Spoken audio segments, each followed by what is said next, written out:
पुढे बातमी आहे वरळीतून। आदित्य ठाकरेंना वरळी मतदारसंघात इच्छुकांनी चांगलीच डोकेदुखी केली आहे, कारण आदित्य ठाकरे यांच्या मतदारसंघातच पदाधिकाऱ्यांचा बंडखोरीच्या धमक्या येत आहेत।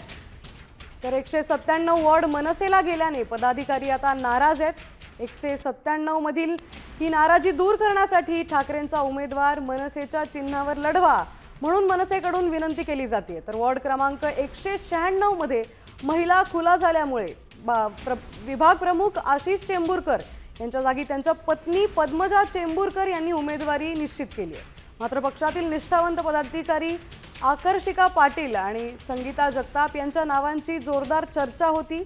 नेत्यांच्या नातेवाईकांमुळे निष्ठावंतांवर अन्याय होत असल्याने वरळीतील कार्यकर्त्यांमध्ये आता प्रचंड नाराजी निर्माण झाली आहे।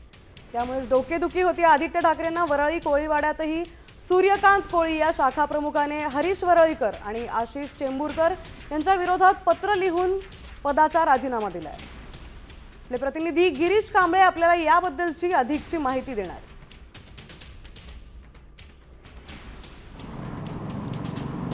आमदार आदित्य ठाकरे यांच्या मतदारसंघात म्हणजे वरळीमध्ये त्यांना आता एबी फॉर्म म्हणजे उमेदवार देण्यावरून डोकेदुखी वाढलेली आहे। बंडखोरीमुळे त्यांना आता सर्व काही एबी फॉर्म देण्याची एक डोकेदुखी झालेली आहे। कारण यामध्ये 196 असेल, यामध्ये इच्छुक असलेल्या उमेदवारांमुळे काल रात्री उशिरापर्यंत मातोश्रीवर बैठका होत होत्या। यावेळी त्यांनी शाखा प्रमुखांनी देखील राजीनामे दिलेले आहेत। आशिष चेंबूरकर यांच्या विरोधात पत्र लिहून या ठिकाणी राजीनामे आहे ते सोपवलेले आहेत। याशिवाय 197 जो क्रमांकाचा वॉर्ड आहे तो मनसेला गेलेला आहे आणि त्यामुळे ही जागा आपल्याला हवी आणि जर ही जागा देत नसाल तर आम्ही राजीनामे देतो अशा पद्धतीच्या उघड धमक्या या मातोश्रीवर आदित्य ठाकरे उद्धव ठाकरे यांना पत्राद्वारे दिलेल्या आहेत। त्यामुळे आदित्य ठाकरेंच्या वरळी मतदारसंघातच एक प्रकारची बंडखोरी आपल्याला पाहायला मिळते। ही बंडखोरी अद्यापही शमलेली नाही, त्यामुळे आज पुन्हा एकदा यावर चर्चा केली जाणार असल्याची माहिती मिळते।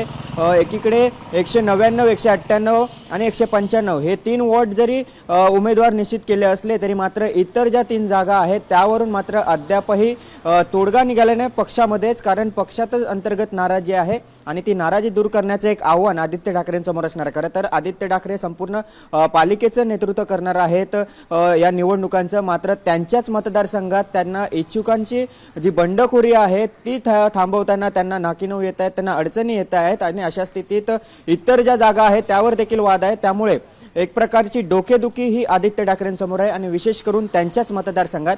त्यामुळे इच्छुकांची डोकेदुखी कशा पद्धतीने दूर करतात हे पाहणं महत्त्वाचं राहील।